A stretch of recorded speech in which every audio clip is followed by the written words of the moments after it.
సుంకరి రమేష్ గారు అడుగుతున్నారండి. సార్ నేను హెయిర్ ఫాల్‌కి మెడిసిన్ యూజ్ చేస్తున్నాను. ఫస్ట్ టైమ్ యూజ్ చేసినప్పుడు ఫాస్ట్‌గా హెయిర్ ఫాల్ తగ్గింది. ఒక మంత్‌లో రిజల్ట్స్ కూడా బాగుంది. కానీ సెకండ్ టైమ్ యూజ్ చేస్తున్నా ఇప్పుడు హెవీగా హెయిర్ ఫాల్ అవుతుంది. ఎందుకు సార్? అండ్ డాక్టర్ గారు చెప్పారు ఎంతలా హెయిర్ ఫాల్ అవుతున్నా మెడిసిన్ అయిపోయినాకనే మళ్ళీ హాస్పిటల్‌కి రా అని చెప్పింది. సో, ఇలాంటి ప్రాబ్లమ్స్ అనేటివి చాలా మందికి ఉంటుందండి. హెయిర్ ఫాల్ అనేది అవుతున్నప్పుడు మరీ విపరీతంగా అవుతున్నప్పుడు అలాంటప్పుడు ఎలాంటి ట్రీట్మెంట్స్ తీసుకోవాలి? కేవలం మెడిసిన్స్ తోటే సరిపోతుందా? ఎలాంటి ఆప్షన్స్ ఉంటాయి అనే దాని గురించని నేను మీకు ఇవాళ వివరిస్తానండి. నేను మీ doctor Raj Kireet, Celesti skin laser and hair clinic, Jubilee Hills, Kokapet, LB Nagar మరియు సన్ సిటీలో chief and founder dermatologist and hair transplant సర్జన్‌గా ప్రాక్టీస్ చేస్తున్నానండి.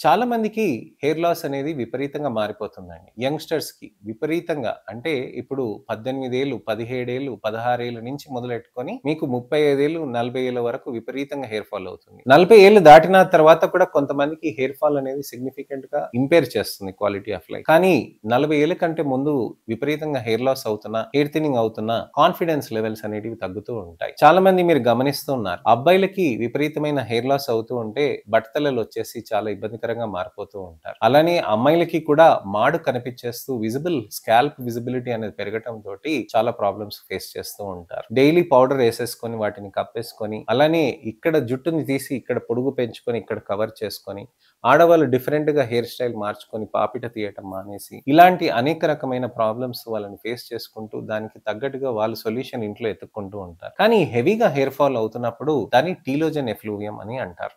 టీలోజన్ ఎఫ్లూవియం అని అంటే విపరీతంగా వెంట్రుకలు ఊడటం. చెయ్యి ఇలా పట్టుకొని ఇలా చేతులు జుట్టులో తీసి ఇలా అన్నారనంటే వెంట్రుకలు వచ్చేస్తుంటాయి మగవాళ్ళకి.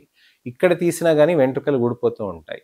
కేవలం ఇక్కడే ఊడిపోతున్నాయి అనంటే అది మేల్ ప్యాటర్న్ హెయిర్ లాస్‌గా మనం పరిగణిస్తామనమాట. కేవలం మొత్తం ఇక్కడే కాకుండా మొత్తమంతా ఊడుతుందనంటే టీలోజన్ ఎఫ్లూవియం అని అంటాం. ఎక్కువ రోజుల నుంచి ఊడుతుందనంటే క్రానిక్ టీలోజన్ ఎఫ్లూవియం. కొద్ది రోజుల నుంచి ఊడుతుందనంటే అక్యూట్ టీలోజన్ ఎఫ్లూవియం. ఇప్పుడు నా సబ్‌స్క్రైబర్ చెప్పారు గదండీ! అది అక్యూట్ టీలోజన్ ఎఫ్లూవియం. సో, మీకు అక్యూట్ టీలోజన్ ఎఫ్లూవియం అనేది ఉందండి. అక్యూట్ టీలోజన్ ఎఫ్లూవియంకి, క్రానిక్ టీలోజన్ ఎఫ్లూవియంకి 2 నెలలు తేడా ఉంటుందనమాట. అంటే 2 నెలల వరకు మనకది ఉంటే దానివల్ల కూడా అవుతుంది. మీకు వైటమిన్స్ డెఫిషియన్సీస్ కానీ, ఐరన్ డెఫిషియన్సీస్ కానీ, థైరాయిడ్ ఇష్యూస్ కానివ్వండి, పీసీఓఎస్ కానివ్వండి, ప్రెగ్నెన్సీ రిలేటెడ్ సబ్‌స్క్రైబర్ కాదండి. కానీ ఆడవాళ్ళలో ప్రెగ్నెన్సీ తర్వాత, డెలివరీ తర్వాత వచ్చే వెంట్రుకలు ఊడటం గాని, అలానే స్ట్రెస్ ఇండ్యూస్డ్ కానీ, ఫీవర్ ఉండటం తోటి కానీ, వీటన్నిటి కారణాలతోటి కూడా హెయిర్ లాస్ అనేది అవుతూ ఉంటుంది. అది ఎందుకు అవుతుందనేది మీరు మా దగ్గరకొస్తేనే మేము దాన్ని బట్టి చూసి తగ్గట్టుగా మేము దానికి రక్త పరీక్షలు అవి చేసుకొని మార్పులనేటివి చేసుకోవాల్సిన అవసరం కూడా ఉంటుందండి. టాబ్లెట్స్ ఉంటాయి, లోషన్స్ ఉంటాయి, పీఆర్‌పీ మీసో జీఎఫ్సీస్ ఉంటాయి, క్యూఆర్ 678 థెరపీస్ అని ఉంటాయి, మీసో డిటాస్టెడ్ ఉంటది, మీసో బైకాలిటమైడ్ అని ఉంటాయి. ఇవి అనేక రకమైన థెరపీస్ మనం చేయవచ్చనమాట. ఈ థెరపీస్ అనేటివి చేయటానికని మనం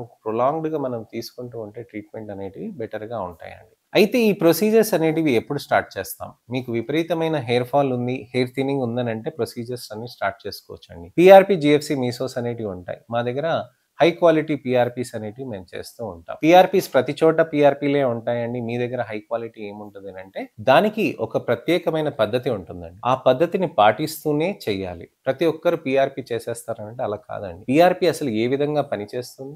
ఏ టెంపరేచర్‌లో మనం మెయింటైన్ చేయాలి? ఏ విధంగా మనం దాన్ని యాక్సిలరేట్ చేయాలి, డిసెలరేట్ చేయాలి, దానికి ఏ విధంగా ప్లేట్‌లెట్ రిచ్ ప్లాస్మాని యాక్టివేట్ చేసేది ఏ యాక్టివేషన్ ఫ్యాక్టర్ అనేది మనకు తెలిసుండాలి. అప్పుడే మనకి ఇది కరెక్ట్ పద్ధతిగా పీఆర్‌పీని మనం పరిగణించవచ్చనమాట. పీఆర్‌పీ తోటే కాకుండా మనకి గ్రోత్ ఫ్యాక్టర్ కాన్సంట్రేట్ అని కూడా ఉంటుందండి. అసలు ఈ పీఆర్‌పీ అంటే ఏంటి? గ్రోత్ ఫ్యాక్టర్ కాన్సంట్రేట్ ఏంటి? అనే దాని గురించని నేను మీకు వివరిస్తాను. ప్లేట్‌లెట్ రిచ్ ప్లాస్మా అంటే మన ఓన్ బ్లడ్‌ని తీస్తామండి. ఒక 10 ఎంఎల్ దాకా మన ఓన్ బ్లడ్‌ని తీసి అక్కడ మనకి ప్లేట్‌లెట్స్ అనే కణాల్ని కాన్సంట్రేట్ చేస్తాం. ఈ ప్లేట్‌లెట్స్ అనే కణాల్ని కాన్సంట్రేట్ చేసి అక్కడ మనకి వెంట్రుకలకి ఇచ్చేస్తారనమాట. ఇక్కడ మాడుకున్న వెంట్రుకలకి ఇచ్చేస్తారనమాట. ఈ ప్లేట్‌లెట్స్ అనే కణాలు గ్రోత్ ఫ్యాక్టర్స్ అనే దాన్ని రిలీజ్ చేసి వెంట్రుకలకు ఉండాల్సిన మనకి గ్రోత్ ఫ్యాక్టర్స్‌ని తీసి అనెజెన్ ఫేజ్‌ని పెంచుతుందనమాట. అనెజెన్ ఫేజ్ అనేది ఎలా పెంచుతుంది అనంటే మనకి ప్రొలాంగేషన్ ఆఫ్ అనెజెన్ ఫేజ్ అనేది జరుగుతుందనమాట. అంటే గట్టిగా ఉండాల్సిన ఫేజ్ మనకి వెంట్రుకలు ఉంటాయి. లూజ్‌గా ఉండాల్సిన వెంట్రుకల ఫేజ్‌ని టీలోజెన్ అని అంటాం. అలానే క్యాటజెన్ అని అంటాం. టీలోజెన్ అని అంటే లూజ్‌గా ఉండి మనకి ఊడిపోవాల్సిందనమాట. గట్టిగా ఉండాల్సిన స్టేజ్ అనెజెన్ అనమాట. సో, ఆ గట్టి స్టేజ్‌ని ఎన్హాన్స్ చేస్తుంది, ప్రమోట్ చేస్తుందనమాట. ఇలా ప్రమోట్ చేసిన దాంతోటే మనకి ఈ వెంట్రుకలు అనేటివి గట్టిగా నిలబడుతూ ఉంటాయి. ఈ టీలోజన్ హెయిర్స్ అనేటివి తగ్గించుకోవటానికని మనం ఈ ప్రొసీజర్స్ కూడా మనం చేస్తూ ఉంటాం. పీఆర్పీ, జీఎఫ్సీ, మీసోథెరపీస్ అని. అలానే పీఆర్పీ నుంచి అడ్వాన్స్డ్‌గా గ్రోత్ ఫ్యాక్టర్స్ ఏవైతే వస్తున్నాయో మనకి రిలీజ్ అవుతున్నాయో దాన్ని ఐసోలేట్ చేసి, దాన్ని కాన్సంట్రేట్ చేసి గ్రోత్ ఫ్యాక్టర్ కాన్సంట్రేట్ అనేది చెప్తామనమాట. ఈ గ్రోత్ ఫ్యాక్టర్ కాన్సంట్రేట్ అనేది దీనికంటే అడ్వాన్స్డ్‌గా ఉండేది. పీఆర్పీ కంటే అడ్వాన్స్డ్‌గా ఉండేది. సో ఇలాంటి స్టెరైల్ టెక్నిక్స్ తోటి, మంచి హెల్తీ టెక్నిక్స్ తోటి మీ ఓన్ బ్లడ్ నుంచే తీసింది కాబట్టి సేఫ్‌గా ఉంటాయండి. సార్ ఇక్కడ చేస్తారు, ఇవన్నీ చేస్తారు, హెయిర్ ట్రాన్స్‌ప్లాంట్లు అవుతున్నాయి, ఇవన్నీ చేస్తున్నారు, మీ దగ్గర అవుతున్నాయా అని చాలా మంది అడుగుతూ ఉంటారు. మేము హెయిర్ ట్రాన్స్‌ప్లాంట్స్ చేస్తామండి. హెయిర్ ఫాల్‌కి ట్రీట్మెంట్స్ కూడా చేస్తాం.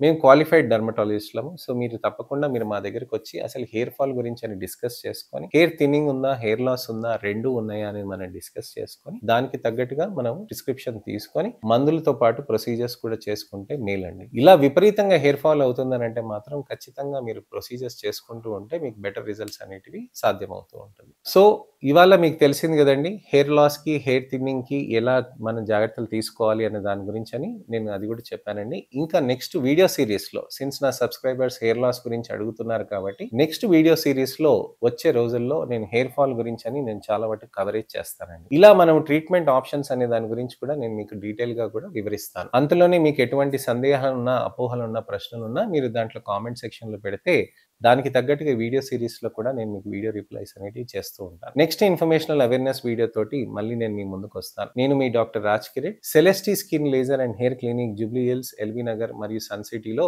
Chief and founder dermatologist and hair transplant సర్జన్‌గా ప్రాక్టీస్ చేస్తున్నానండి. నా ఛానెల్‌ని సబ్స్క్రైబ్ చేసుకొని నోటిఫికేషన్ బటన్ నొక్కండి.